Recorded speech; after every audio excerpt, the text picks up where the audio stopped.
ஒரு மிக்சிங் பவுல் எடுத்துக்கோங்க. சில்லி சப்பாத்தி செய்யணுன்னா அதுக்கு முன்னாடி நீங்கள் சப்பாத்தி மாவு பிசைஞ்சு வச்சிடணும்.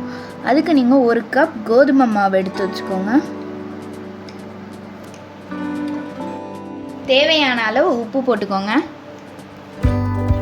1 ஸ்பூன் எண்ணெய் ஊற்றிக்கோங்க.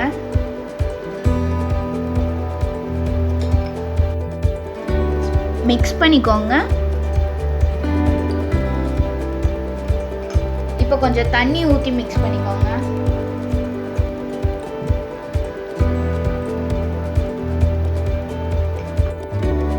நம்ம மாவு ரெடி பண்ணிட்டோம். 1 மணி நேரம் மூடி வச்சிருங்க.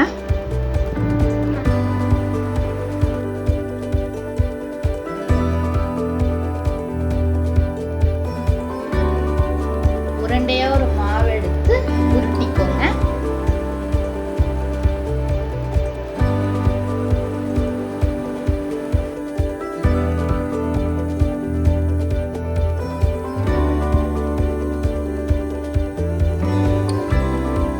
சப்பாத்தி எடுத்து கல்லில் போட்டுருங்க. சப்பாத்தியை திருப்பி போட்டுக்கோங்க. சப்பாத்தி நல்லா வந்திருக்கு. இப்போ நம்ம இதை எடுத்துடலாம்.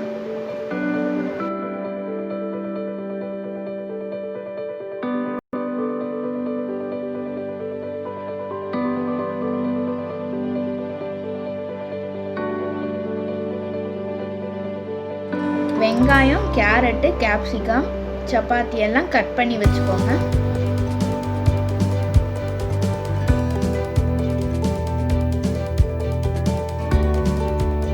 ஒரு கடாயில் தேவையான அளவு எண்ணெய் ஊற்றிக்கோங்க. எண்ணெய் கொஞ்சம் காஞ்ச உடனே வெங்காயத்தை போட்டுருங்க.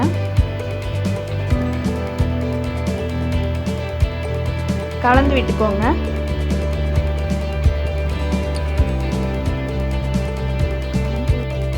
கேரட்டை போட்டுக்கோங்க. கேப்சிகம்மை போட்டுக்கோங்க. நல்லா கலந்து விட்டுக்கோங்க ரெண்டுத்தையும். தேவையான அளவு உப்பு போட்டுக்கோங்க.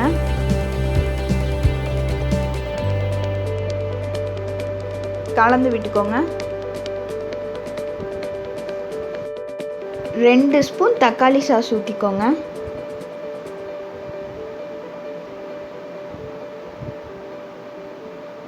சோயா சாஸ் 1 ஸ்பூன் ஊற்றிக்கோங்க.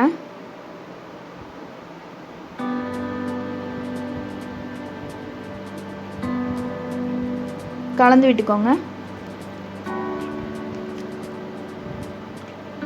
ஆப்ஷனல் தான், உங்களுக்கு வேணும்னா நீங்கள் சில்லி சாஸ் கூட ஆட் பண்ணிக்கலாம்.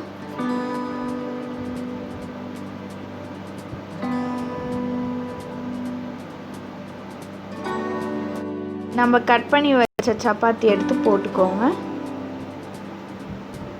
நல்லா கலந்து விட்டுக்கோங்க.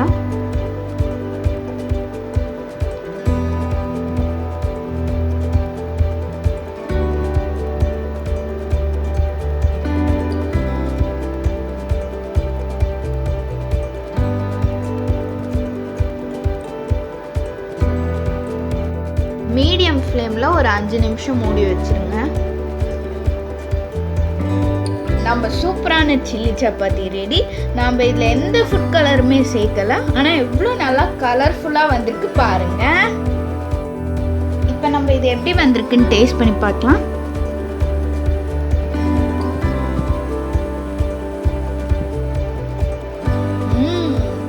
சப்பாத்தியில் நல்லா சாஸஸ்லாம் நல்லா மிக்ஸ் ஆகிருக்கு. இதே மாதிரி உங்கள் வீட்டில் ட்ரை பண்ணி பார்த்துட்டு எப்படி இருக்குன்னு கமெண்ட் பண்ணுங்கள். Thank you for watching.